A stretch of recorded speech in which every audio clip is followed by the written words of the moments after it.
right, it must be Wednesday because I'm sitting here and I'm looking at the original Coach Carter. How you doing, BC? How Doing you fine. doing, man? Doing really well. I hope all our viewers are doing well, and I hope you are doing well. All is well in this world.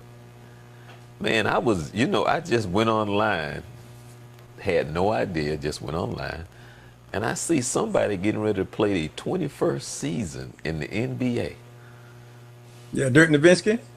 Huh? Dirk Nowitzki. And the other guy as well. Yeah, there's another guy that's just as of tonight is going to be playing his 21st season with the Atlanta Hawks. Yeah, yeah. Headed to the Yeah. ATL. Headed to the ATL. Alrighty then. Yeah, wow. 21 seasons. Tell you I what. gotta, it was just funny because I was just sitting here thinking about that and wanted to ask you, I mean, the day you brought your son home, I know you had no clue. Some years No, later, just no. about 2 or 3 years ago, when I said, Vince, you know your son gonna go to the Hall of Fame. And I think you said, I never thought about it or something like that, But I said, you know your Well, son going to the Hall of Fame, it, you know? it has not been a thought. I tell you, the day we brought him home, tell the story. My brother and I were standing over the crib, throwing a ball back and forth from one side to another, not with the intent to influence him to play ball or not. It was just he and I fooling around, and to see today what is happening is absolutely amazing, and I am extremely proud, but extremely excited that he got a chance to do what he wanted to do, and it appears as though he's getting it the way he wants to get it. But to imagine that, no, I never would have imagined Now, you have how many kids? How many kids do you have? Children? How many children? that. Biologically, I have three, And who but is the adopted. oldest out of your son and your daughter? Who's the oldest? My daughter's the oldest, Okay, so when you and had he's the your second first oldest. child, when you had your first Uh-huh. child, which is the daughter, Right. okay, so what was that like versus the second daughter and you had a son? So take me through that and that emotion and that Well, you know, feeling. obviously the first child, I was just absolutely elated. I mean, I was just so flabbergasted. I was going to be a dad, you know, and nervous as all get outdoors when I found out it was a girl. You know, I went to my grandmother just in hysterics, and she just thought it was funny. And I went to her saying, I don't know what to do. I don't know what to do. And she was just laughing. And she was saying, what do you mean you don't know what to do? I don't know what to teach her. I don't know how to help her. And she just thought that was so funny. And she said, you teach her what you know. Yeah, that's all you do. You teach her what you know. So you know, changing diapers, learning to do hair and all that kind of stuff, which I never really got it down that good. That was decent. I was very decent at, you know, doing hair and could never braid, but I was good at combing and all that other stuff.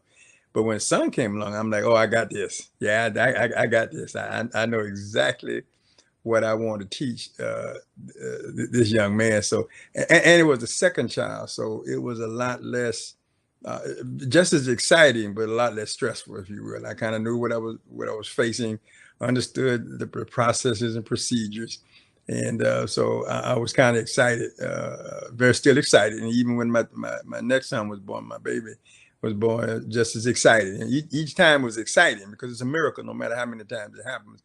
But you tend to be like, okay, I got this. I got it. But that first one, man, I was a nervous wreck. I didn't know what to do. And it was on a rainy night, snowy night, ice on the ground, snow on the ground. I'm driving over the city trying to get to the hospital.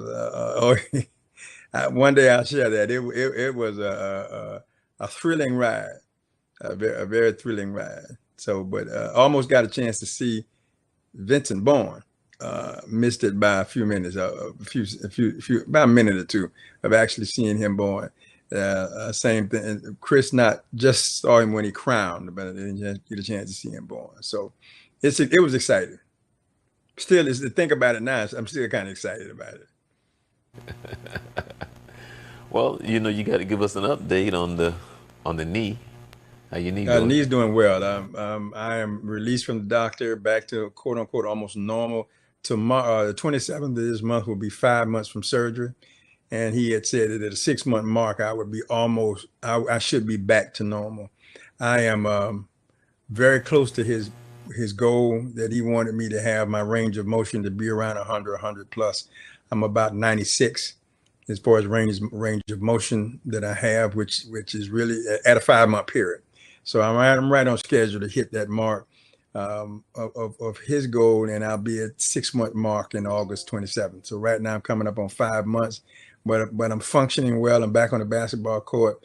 Not quite back in the gym yet. I'm really but I'm doing some home exercises, but I'm starting my gym regimen very, very soon. But I'm already back on the basketball court, up and downstairs, in and out. I mean, I'm almost there. Okay, now I asked. I was at the church day before yesterday, and one of the students that was there, and I asked her. I said, "So when does school start?" She said August, like August 13th. You know, but I was like, really? So it's like, really? I told her, I said, really, your summer's over. You know, it's time to, Yeah. So when does school start there? The 10th, August 10th. Here's what happens. We go in on the 10th for a half a day and allow the students to get acclimated to where they need to be, classes, whatever routines they need to have, and find out where your classes are, what your subject are, what needs you're going to have, and get kind of orientated. And then we end it for the half a day. Then Monday we go back full speed. So actually we start that. So I get the 13th as a day for us, but we do it a half a day on Friday, which I think kind of good to get everybody acclimated. Find your classes, understand what your needs are, so on and so forth, and then we get cranking on that following Monday. When does the weather start to change there? When it depends. I mean, you get a slight change in the temperature in September, because I can remember being at a football game and I walked out there, and the days are pretty much the same, pretty much, but then at late afternoon and early evening, you start seeing that temperature start changing, and it's coming in October. You definitely get a definite, your daytime weather changes as well as your early evening, and then all of a sudden we get that snap, and then it's on. By November we got, although we had a kind of late cold weather come in last year, but when it got cold, it got cold. Okay, now for people don't know you, you're there in Tennessee, We're in Nashville, Tennessee. We're actually right outside of Nashville, in Brentwood, Tennessee. Okay, all right. Well, I was checking out the sports today. Well, I always say this: in a few weeks, America will be back to normal because football is going to start. Because right now during the summer, America don't know what to do with itself. A lot of people I talk to are suffering from that. They're looking at training camp activity now to try to get that first taste of football. Doing the organized trainings, OTAs, and a lot of the guys are starting to come to camp. So I think we'll have some preseason ball here. Was it late August, early September? Did you see in the news where Jerry Jones, your favorite guy, your favorite team, Yeah. he was in the news talking about the players in the national anthem, and he also made a comment about T.O. Did you see that in reference to the Hall of Fame? Yeah, I did. Jerry, I think Jerry needs to run for politics. Yeah, I think he wants to be a political figure. If he just stick to football, I think life would be good. He wants to be everything. Just relax and play ball. I mean, own the team and whatever else that you do. Stay out of. I kind of find it interesting that he's saying his guys are going to stand for the national anthem. I want to see how that plays out. Did you see where Vernon Butler accused of pushing a woman down the stairs from the Panthers? No, I had not seen that. Yeah, he says Vernon Butler accused of pushing woman down the stairs. That's just the headline. I didn't read it, but it's just like, I wonder what the heck You know, that's I about it. would hope that I would hope that's a misleading headline. I'd hate to think that these guys, and it's unfortunate these guys are what they don't, which I'm sure they understand, is that anything that they do gets magnified. I mean, it's wrong is wrong. Don't get me wrong. I would never make excuses for what happens with an athlete as he reacts to what goes on in his society, but it gets magnified, and they talk to these guys about that. But they're still human, and they're going to do human things. It's just that they have to understand it gets magnified. Everybody's going to know, especially in today, with all technology you have today. Somebody got it on film. Yeah, I was sitting here looking, and they say your boy, the quarterback Watson, and your boy J.J. Watt, will Hmm. be ready to go for Texas. Both of them was hurt last year, Right, right. and he was having a great season too. I mean, He was. rookie. He was having great. I mean, surprisingly, he was playing very, very well. I mean, Yes, he was. yeah, yeah. I mean, he was having a great season.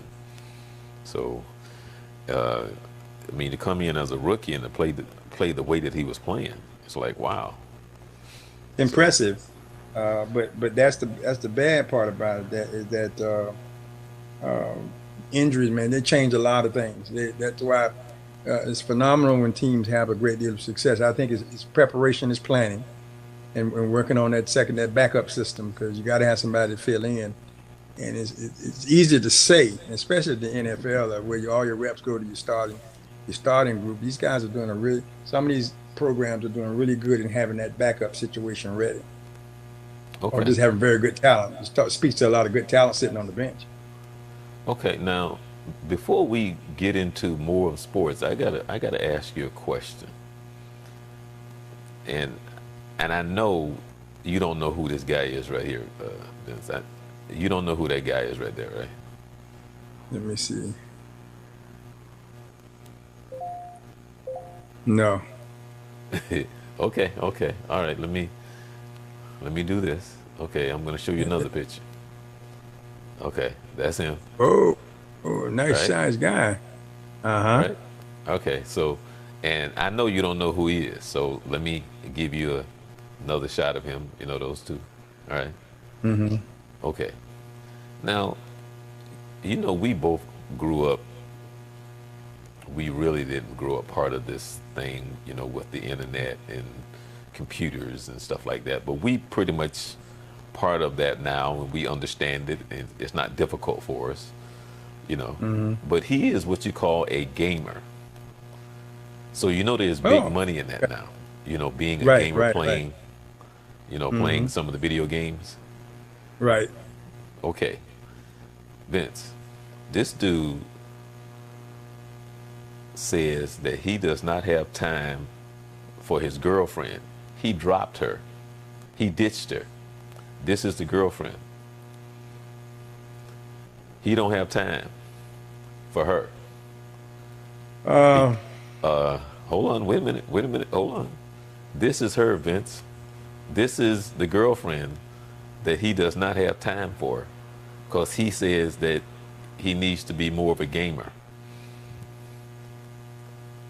okay. The one thing I can say right off the bat is Now, to Vince, each his own. Vince, I think between you and we would have figured that out, right? I Oh, oh, oh, I know without a shadow. she is known across the country as the hottest weather girl. She does weather at some TV station. Okay, Okay. she got her pictures up. She knows she's very attractive. She got some other stuff up on it, but she's a weather girl at a TV station. She's known as the hottest, finest, beautiful weather girl in the country. Let me put that up again. Well, actually, you know what? You probably would like this one here better. This is the weather girl. Um, I I am anticipating the weather report. Exactly. But he I think I says could have. that I mean, he don't have no. I have a great appreciation for his commitment to the game and to his effort and to his career. But I really believe that he might need some time management skills. And I think we could have worked that out. I really Yeah, think because that could have been worked out. this is them together. All right. You see, she's a beautiful woman, has a She's very great attractive, figure young on her, and Yeah, he she don't. does. But he says that he don't have time for her, so he has to let her go because he needs to spend more time with his gaming. Now, you've had the relationship expert on your show on the 2020, and I'm sure she could lay out some because it may not be exactly the way we perceive it. I mean, and looking at it from what I see right now, I have a not sure I understand why he couldn't make time for that, but there could be, and there could be some other issues that precludes that from being so. I would certainly love to hear about that, but I mean, looking at it on the surface, I really think time management would help me with that. But then again, she could be controlling. She could be demanding of too much of his time for what he wants. I don't know. But looking at it again, looking at it on the outside, I think I could have figured out a way to make that work for us. Yeah. I mean, that's just me. I mean, based on my years of experience, I think I could have worked that out. Well, I mean, I thought about like what could her personality be like? Da da da da. And You know maybe what I'm some issues saying? there. But Yeah. but Vince, being a young guy, young like him, and then I looked again. I went somehow or another. I think I probably would have figured that one out. I just Either being, that, you know. or I don't either he know. has another girlfriend. I mean, maybe he has someone else who better understands what he's trying to do. And, Like I said, I would have I don't figured know. that one out. I mean, again, being a problem solver, I think I could have come up with a way to make that work. I'm betting on me on that one. I think I could get that out. Okay. But then well, again, hey, I got again, you know how another artists strange are. one for you. I got another strange All right. one for you. Okay. I know you don't know who this guy is, Let's see who this right? guy is. Okay. No. No? All right. I don't even know if you're ready for this one, Vince. This guy is a German serial killer who murdered Well, he looks five. foreign. Huh? Yeah, he looks foreign. That much I can say for sure. Okay. He murdered 5 female hitchhikers, but he accidentally killed himself performing a strange solo sex act in the prison cell over the weekend. Okay? What he did was, huh? No, I'm not saying anything. Check it. He gave himself a fatal electric shock after tying a cable from the lamp around his penis and nipples. He then plugged it into the wall. Now, Now the look on your face. well, first, I just want to make sure that that they're not new sports activities that I'm not aware of. Because I consider myself to be very attuned to most sports. Now, Right.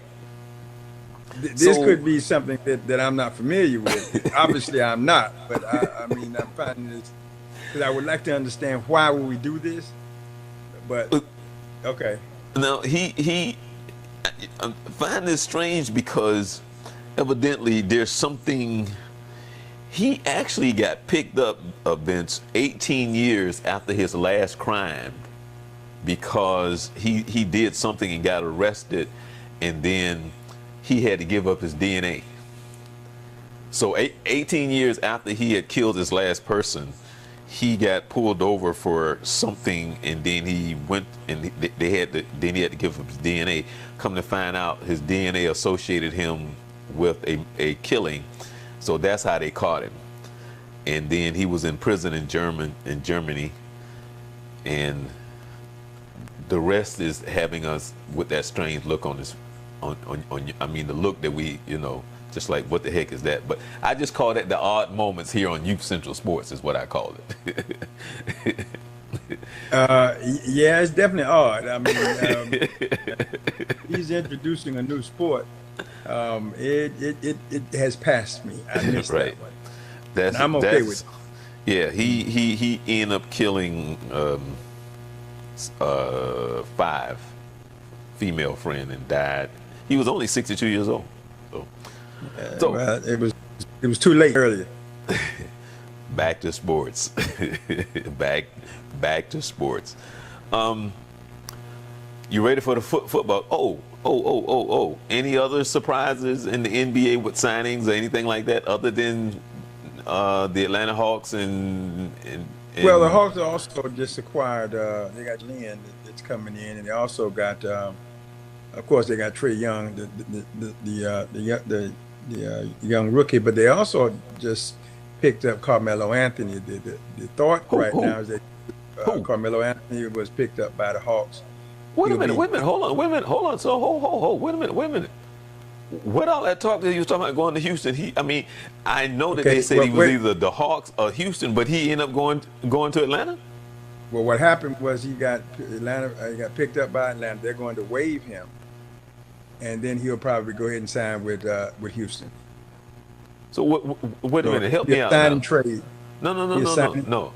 I heard that part. So give me the significance of why the sign and whatever it was, because I mean Money, I heard about it. money, Hmm? money, the trouble money, the ability to actually sign him in.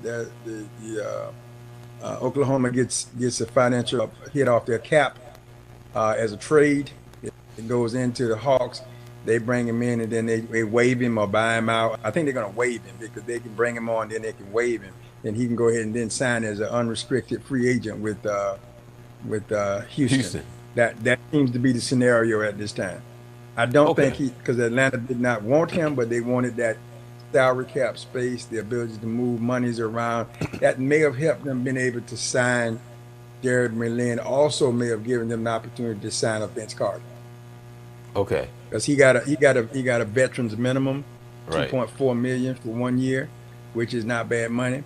They're really bringing him in for his leadership, for his locker room acumen and leadership, and production on the floor.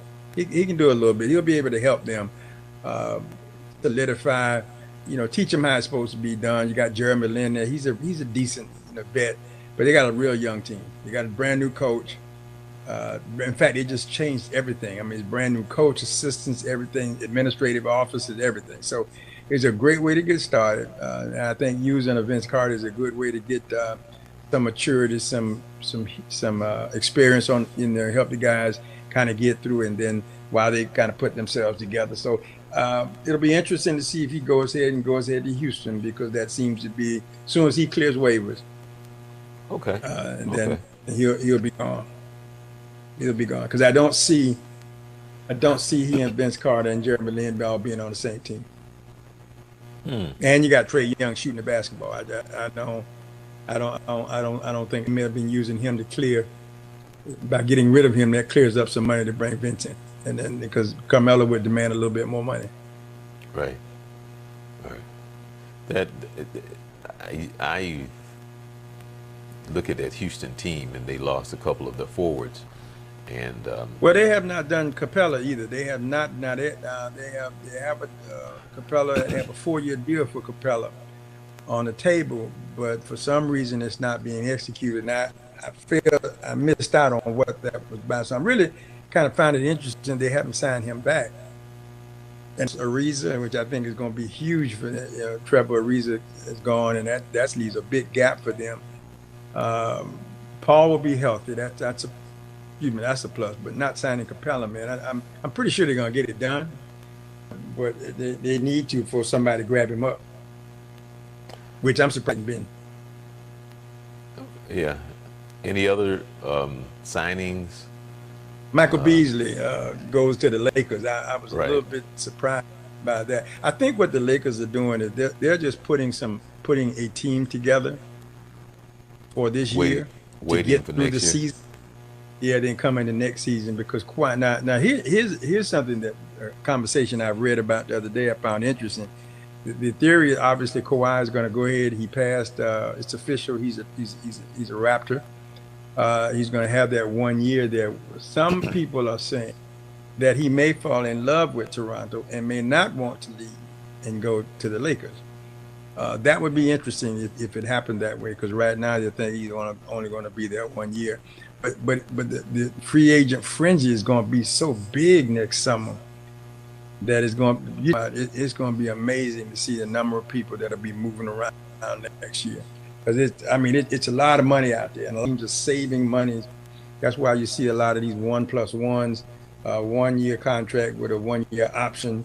So they can opt not to bring you back, so they can look at what's out there. They're trying to save money this year, so come next summer they can get out there, because there's a lot of guys going to be out there. A lot of guys going to be. Did you see where Isaiah Thomas was talking to Danny Ainge about trying to come back to Boston? Did you see that?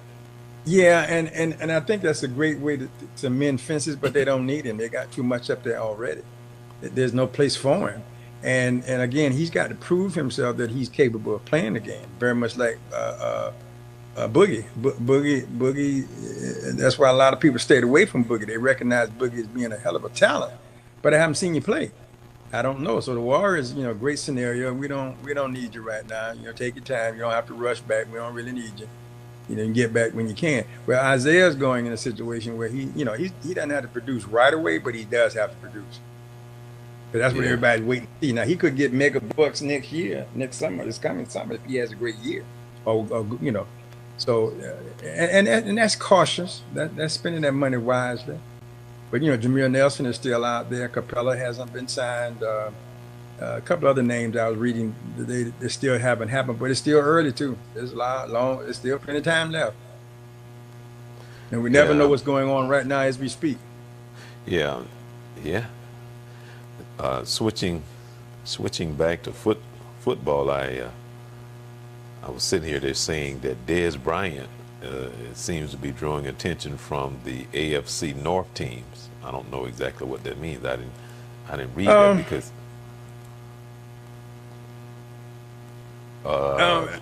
the Cleveland Browns has discussed bringing him in. Dez is not a bad talent. I really think there was more. I think Dez and Jerry Jones came to a decision that they were going to part company for whatever be their reasons. I still think he has something to offer. Is he getting older? Yes. Is he slower than he was before? Well, Father Time take care. It's not anything personal. It's just Father Time, period. But I still think he's a good receiver. You got something on the other side that takes the attention away from him a little bit, or he's not the focal point. He could be dangerous. And a lot of it, in my opinion, is just my opinion, but I think a lot of it comes down to Dez's mentality. Do you want to play the game or not? If you put your squabbles away and go ahead and play. Okay, what is your opinion of Chip Kelly as an NFL coach versus a college coach? I liked him better as a college coach, but I think what he brought to the game, the NFL game, was more exciting. I think the problem he's going to have is finding players to fit his style of play and converting. And so that means in my opinion, he's got to get younger players who have not been seasoned NFL players. You're asking those guys to change their philosophy.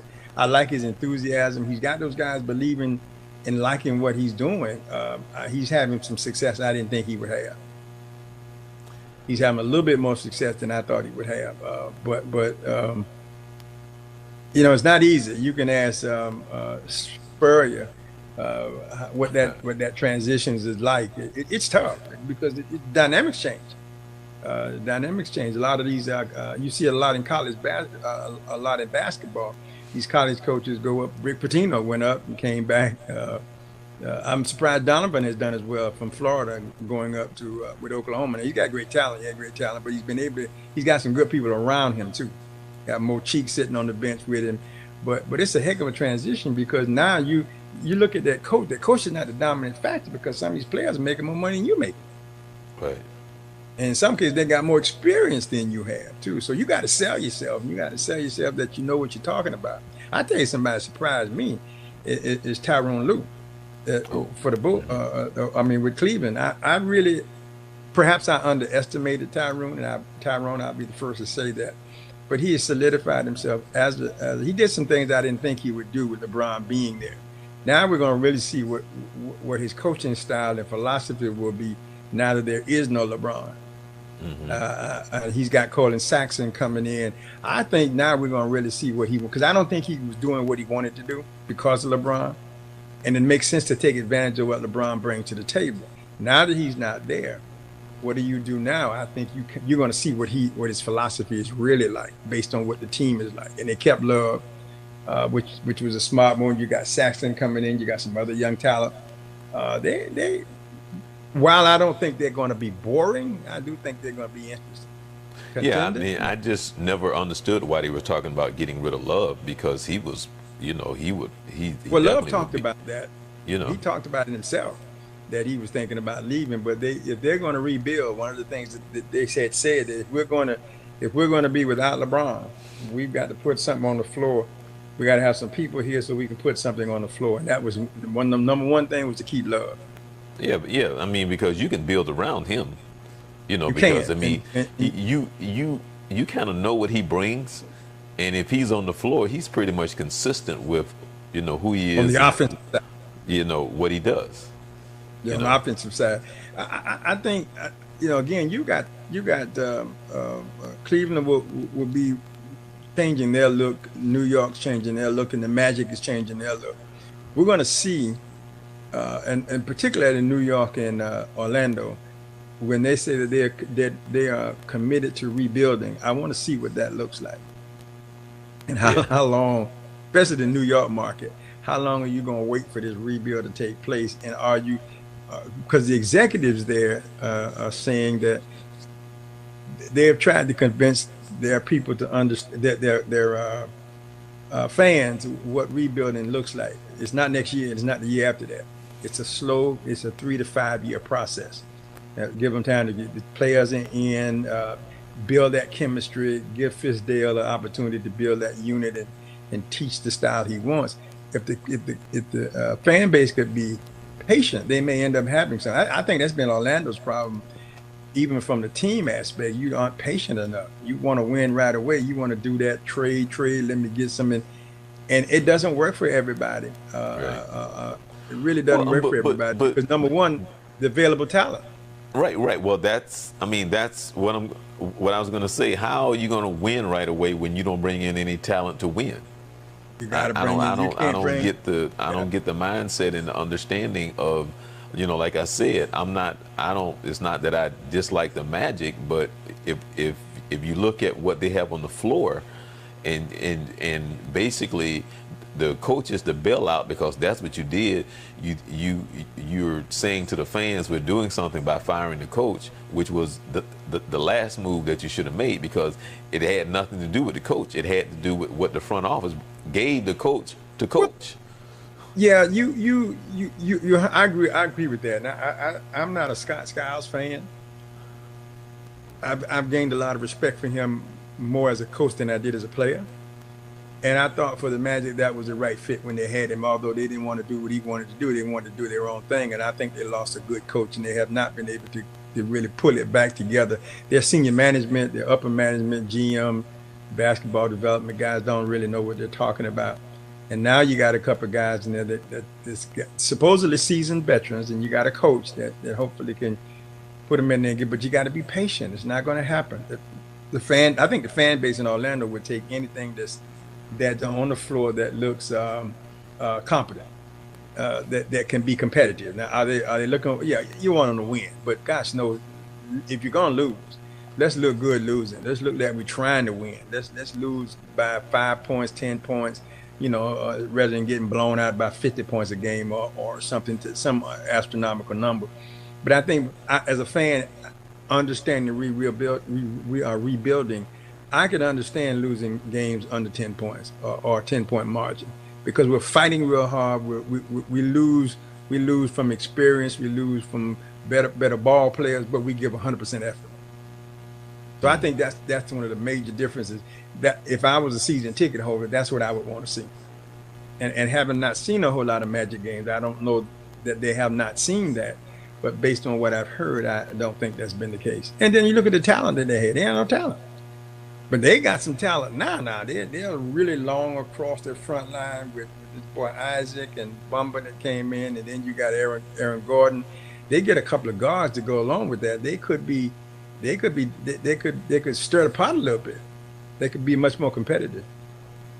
The Knicks are coming. Phil Jackson just tore the Knicks up with that foolishness he put up there. So uh, those guys, I watched a 2 hour press conference with the GM and basketball operation guy before they hired Fizdale, talking about what it is that they wanted to do and how they want to present this team and the timetable and all that. If they stick to that and they're able to put a quality product on the floor, they'll eventually get the draft pieces that they need and maybe be able to trade for a few pieces and put a decent product on the floor. I think it's going to be a while before they win anything, but they will be competitive enough that people would want to see them and kind of bring back that New York mystique of almost winning. You know, a lot of times all you got to do is almost win and people get excited, as opposed to looking at you and you don't have no opportunity to win. You know, we know from the first tip to the last, we're not winning. Right. So I think those are the challenges you're going to have. I think Cleveland are going to have that same challenge, is to be excited. Look like you want to win, you know, look like you want to win. And I think the people in LA are just over exuberant of what they think. Yeah, I hear them talking about playoffs and all that kind of stuff. And I'm like, no. Now, I'll tell you one of my pet peeves, and I say this every time we come on there, and everybody I talk to, I say the same thing. Who won the NBA championship last year? Golden State. And how'd they win it? By being one of the best teams. I mean, they full of talent. But they swept them. They swept them. Yeah. Yeah. Okay. Right. But we're concerned about where LeBron is going.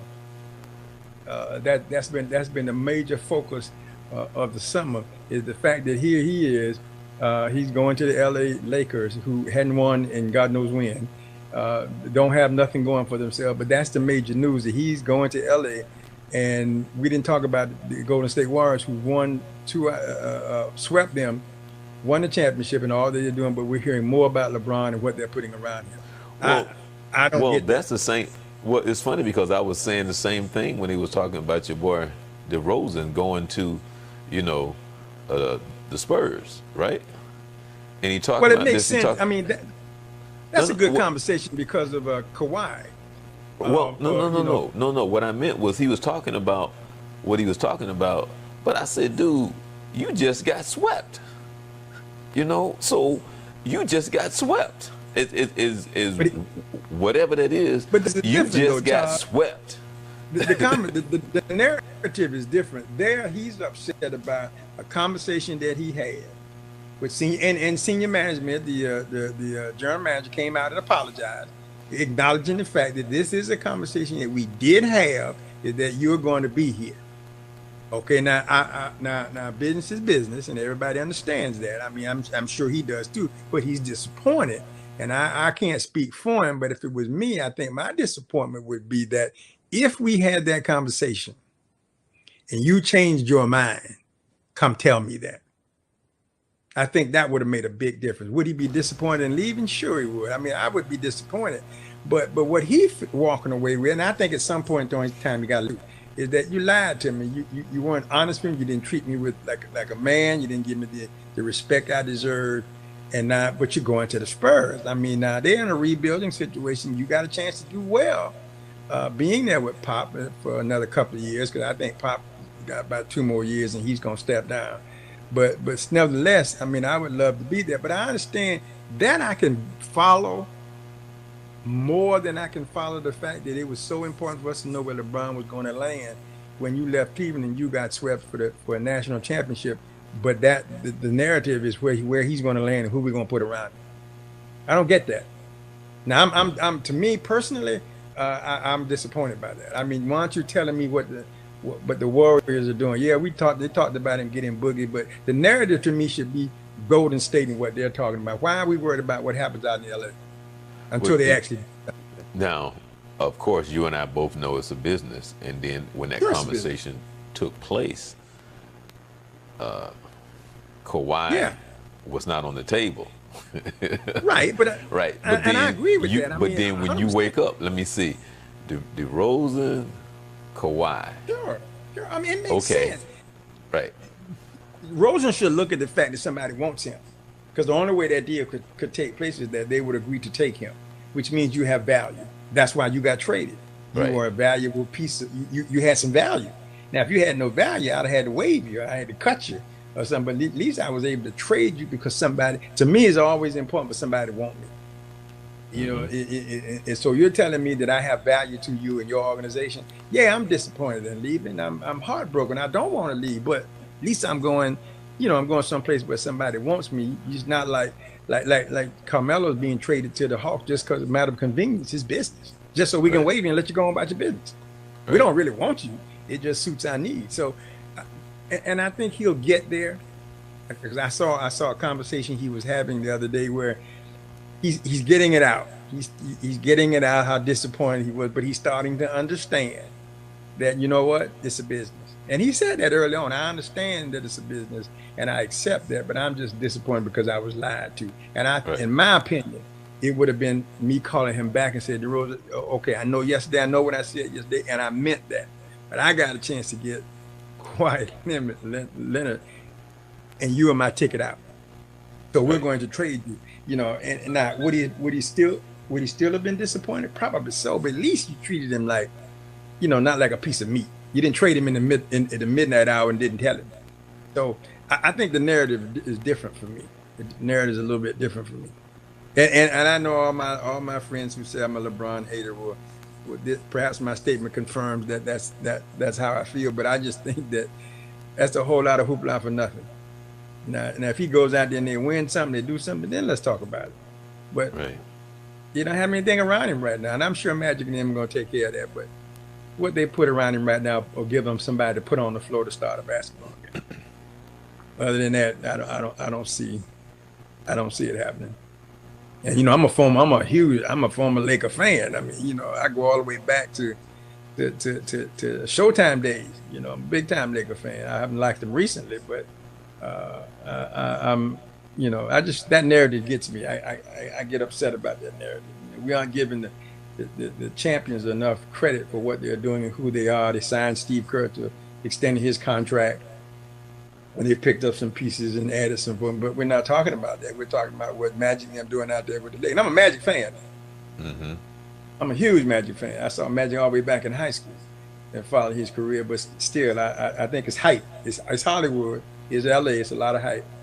But hey, it sells tickets, so I can't knock that. You see how Ball now is all of a sudden going to be ready for training camp. He had a little surgery. He'll be ready for training camp. Who, Ball?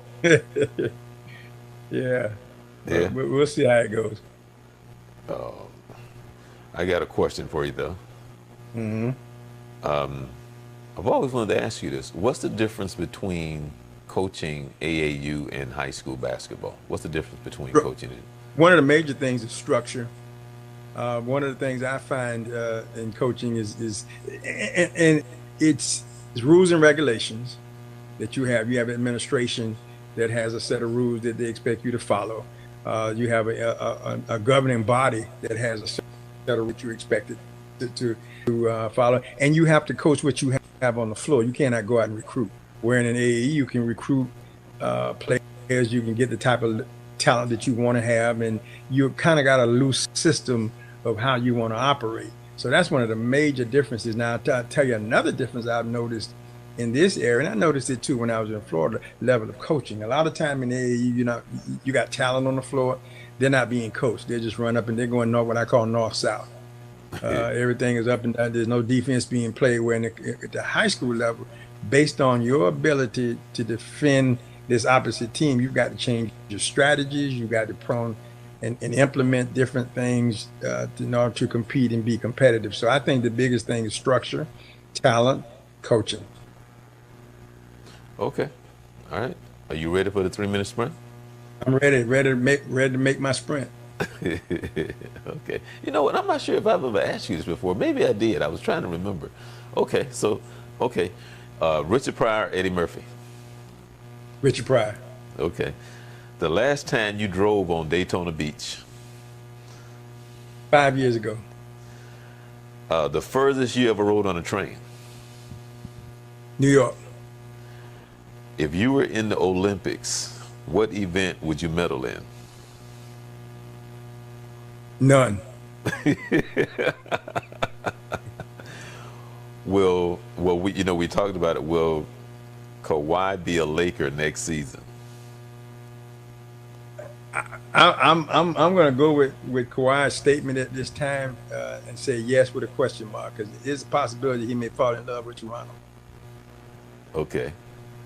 Baseball before steroids, or baseball doing steroids, or baseball after steroids? Which one do you prefer? Baseball after steroid. Okay.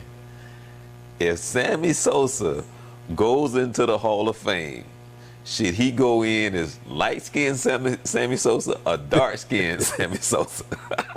I think you should go into dark-skinned Sammy Sosa. Go in and be original, man. I don't understand what that transformation was all about. I'm not going to bother Sammy, because that's Sammy's decision, but I prefer to see him go into dark Sammy Sosa. Okay. What was your best gift you ever got at Christmas? Oh, come back to me on that. I got to think about that one. Okay. How old were you? No, I think about it. A watch. A watch? A watch? Okay, okay. Yeah. How old were you the first time a girl broke your heart? Ooh, 10, I think. I think I was 10. I 10. thought I was in love. Yeah, I thought I was in love at 10 years old. Okay. How old were you when you broke the girl heart first time? According to what I've been told, I was 12. I was 12 years old. That's what she said. So I said, okay, I apologize. We're going to have to come back to that one. Have you ever dialed 911? Yes. Yeah. Okay. Yes. Have you ever come close to starting a fire? Yes, more than once. Who was your favorite elementary school teacher? My English teacher, Ms. Walker. Miss Walker. Okay. Mm-hmm. The tallest girl you ever dated? She was 6'2", I think she was. I think she was 6'2". We didn't date very long, but we were she's about 6'2". Oh. 6'2". Yeah. Okay, let's go back to the 12-year-old girl. Yeah, I was 12. You were 12. So what was going on that you're 12 years old? I didn't know. I didn't even know. I had no idea what was going on. I liked her friend. It was a poor girl. Player. And I me and her were doing okay, but I really liked her friend, and a friend liked me, and so we went on. And here's the thing about it. Now, I didn't find out about that till I was older. Oh yeah. I was an adult when we got back together, and she said, "You broke my heart." I said, "No, I would never do that." She said, "But you did." And I said, "Well, when?" And she started calling out names, and I said, "Oh, shoot, I was 12." She said, "Yeah, but you broke my heart." I said, I said, "How did I?" I didn't even remember I said, "What did I do?"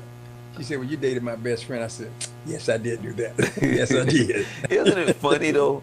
Because in your circle and stuff that be going on, you have no idea and all this other stuff, because I had this one girl that used to follow me home, and she used to come and I would have my head on my desk, and she would come and pat me on my head and all this other stuff. Had no idea the reason why she was doing all this, because the girl liked me. You so clueless, right.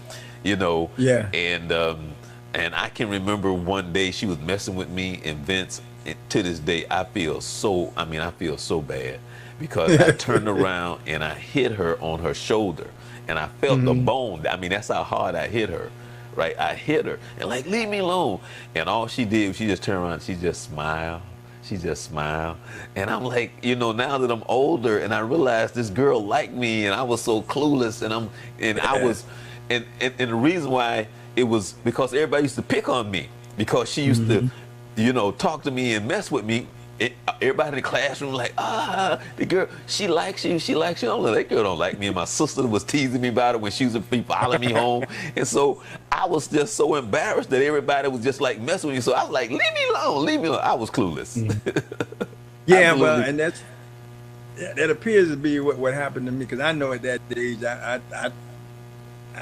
I thought nothing about it. I just thought we were all buddies and hanging out anywhere. And then, you know, then she later tells me how disappointed she was I did not. And I was man enough to apologize. I said, well, I do apologize. I said, oh yeah, you meant to do it because you made a conscious decision. I said, well, okay, but I do apologize. Now, if I ever catch up with this girl ever again in life, her name was Ruth Dahl. I never forget her name. Her name was Ruth Dahl. We was in elementary school, and I saw her again. It's so funny because I think maybe I was in like fourth grade, fifth grade, something like that, and didn't see her. I guess she left school, transferred school, and was in like eighth grade. And it was like during the middle of the school, walking down the hall, and I looked up, and she was coming down the hall in the middle of the school year. And I looked up, and I said to her, I said, Ruth Dahl. And she looked at me, and she said, oh, you remember me? You remember? I said, I remember you. And I didn't see her no more. She just disappeared. I don't know what happened. She was like, she showed up for one day, and boom, she was gone. So that was weird. I don't know. Anyway.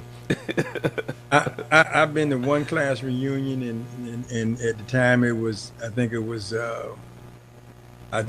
20 years out of school, if I'm not mistaken. And I didn't have a great appreciation for it at the time because I had some other things going on, and it didn't have the same value. But now, class reunion would mean so much because several of my classmates have passed on, but just the ones that are still left. It seems to have more value to me now than it had before. Ex-teammates, some guys I played ball with all the way back to Sandlock days, days in the park, days in the backyard, and we went on and played, high school ball together. A couple of guys from when I played collegiate ball. Those reunions now have a different significance than they had before, and some of those guys I really miss. What was that like for you, that transformation? Because you try to explain to people who are leaving high school, going to college, what was that transformation like, leaving high school and now you on the college level playing ball? I think most athletes think they got it because during the course of their high school career, they get exposed to the collegiate game, maybe through camps and those type of activities. But when you actually walk out on that court or on that field or that baseball diamond or whatever it is your sport is, it's different. It's more serious. It's more detailed. It's business. Demand. Well, you're getting to the point that it's a business. In fact, it is a business because it's how you're being. That's why you're there. They're paying you all. So it's trying to prepare them that one of the things I tell a lot of players too, you got to remember, this guy's trying to family off what happens on this floor, on this court. He'll be very serious about that. He's going to take a lot of time to hold your hand. He doesn't have time for that. He's expected to win. And depending upon what school and conference you play in, winning is very, very, very, very important. And this is about, it affects a lot of people. So, and then you got to be able to compete. When you take all of that to get it together, you still got to be able to compete. Because what they don't realize, you can get sent home. You can get sent home. We can decide we don't want you here, and rescind your scholarship or whatever. So it's trying to get them ready. I've had a few players that I've had a chance to coach in basketball that are going on to college, and they took me. They said, Coach, I was in the locker room the other day, and Coach was just reaming us out about something we had not done. He said, I had my head down. He said, I thought it was you until I looked up. Said, sounds just like you said the same. He said, oh my God, I'm here again. He says, Coach, follow me to this. I said, that's what I kept telling him. What I'm telling you, believe me, you're going to hear it again. I mean, it's not just my thought pattern. I'm not just picking on you. You know, this guy's going to be talking to you real time. So it's a heck of a transformation. You know, a lot of kids don't make it. Do make it because of their talent. Their social comes a little bit later. One of the things that when I told you about what I wanted to do my summit on this year, but let me ask you, because I've never asked you this question before, and I hope that I can ask it in a way that I can get the answer that I'm looking for. In that transition for yourself, especially being just coming out of high school, there's so many things going on, right? From one level to the next level. So you have all these different personalities, and now you're moving up. Did you, or can you talk about someone who came from being the man, the player, but came to a team where they were no longer the player, didn't handle the reality of where they were, didn't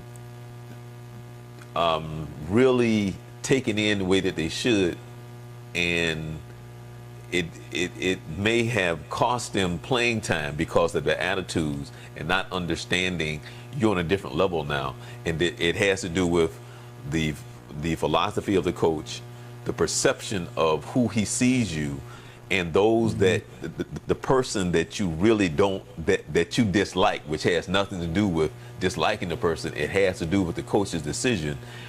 And I'm hoping that I'm asking this right. That whole thing of being able to adjust, and whether or not they were taught or they understood the role and the position that they were in, based on now you're on a different level. Most kids struggle with that because it's a change in philosophy. The environment changes, and a lot of it has to do how he's been coached in high school. I think, personally, what I have observed, when you come from loose programs into a tight program where this guy, it's hard for that young man to make that adjustment. He's struggling. You know, he was the man at high school. Now you're on a team where they got 4 or 5 other mans, and you know, you're just one, and you got to eat there. So the stuff is, you know, your ethics, your behaviors, your work ethic all comes into play. You know, I've seen guys with less talent outwork the star. And some coaches played the guy that did the best job. I get upset, and why I should be getting more playing time based on what? You're not producing. You know, in high school I was the man. But look around, it's not high school. You know, so it changes. So a lot of that has to do with it. Some kids are able to make the transformation. I think, for instance, position coaches can really help you. If you're a running back and you're dealing with a running back coach and you're listening to what he's saying, he can get you there. Head coach doesn't have time to do that. He's coming in, this is what I need. I need productivity. I need it at this level. He doesn't have time to hold your hand. That's where the assistant comes in and try to get you over that hump. I've seen it go both ways, Charles, where I've seen kids wake up and get to it, and I've seen kids not make it.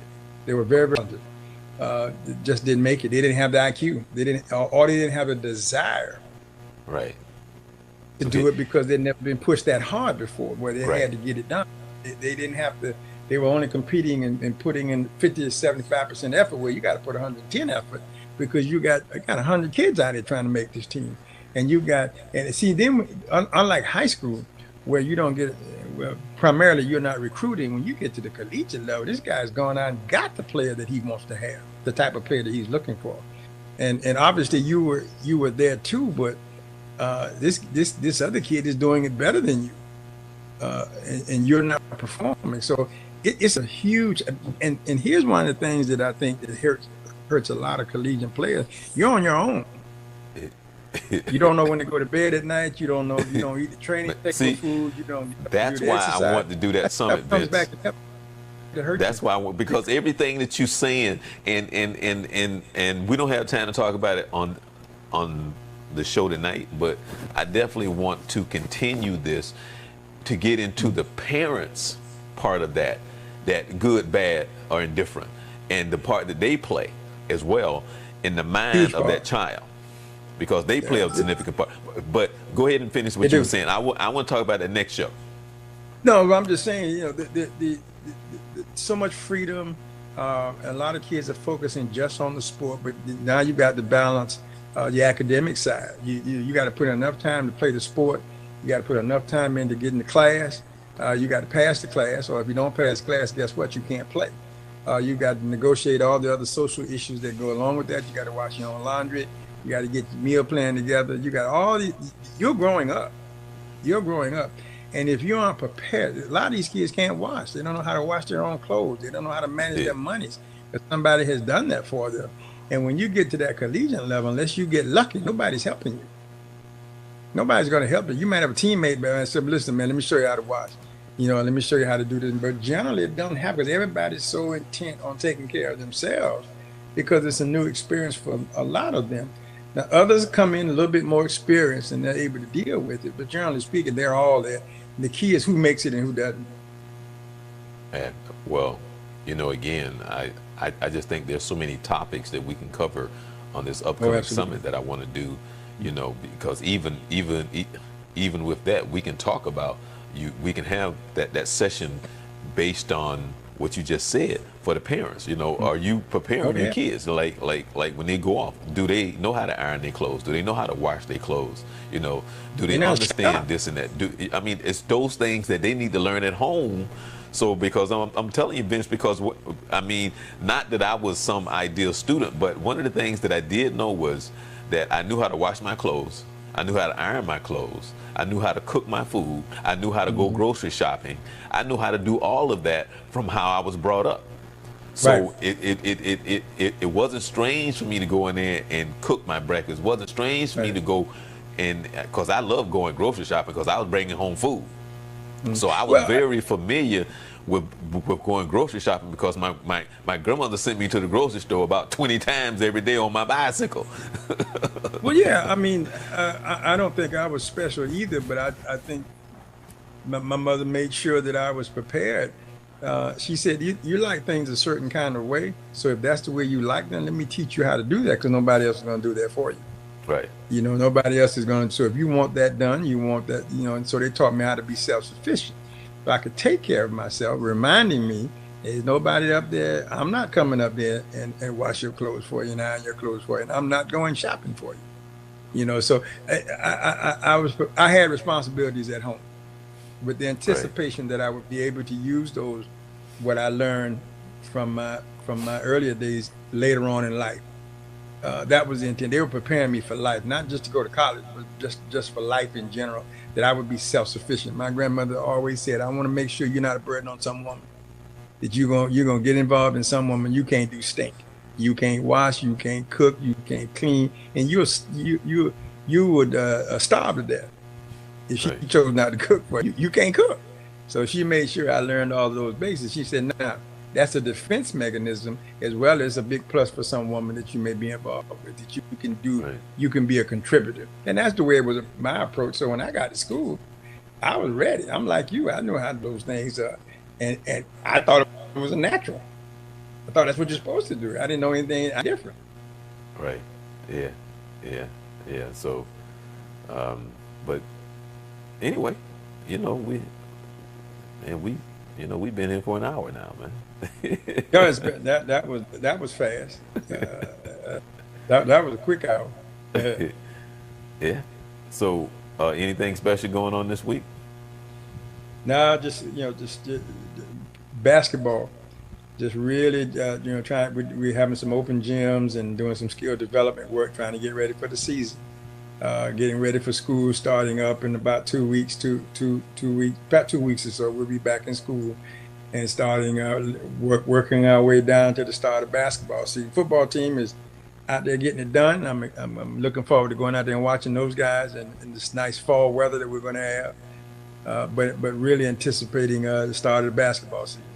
What's your relationship like with the football staff? What's your relationship like with those guys? The head coach is if I was a football guy, he'd be my guy. I love him. I have a great relationship with him and a lot of his staff. The strength and development coach and I have a great relationship. I've done some work with him. He's and even in baseball, I know the head coach, a couple of coaches, but the football coach and I work together. I enjoy being involved with him. His wife and I actually work together with special needs kids, so I got a chance to meet her, get to know her. But I knew him already. He's a great guy, man. He's a lot of fun. He's a go-getter. He's the kind of guy make you want to run through a wall. A little short guy, but got a big voice. Got a big Right, voice. Said, man. I said, if I was a football guy, you'd be my man. right. Okay. Love to coach with him.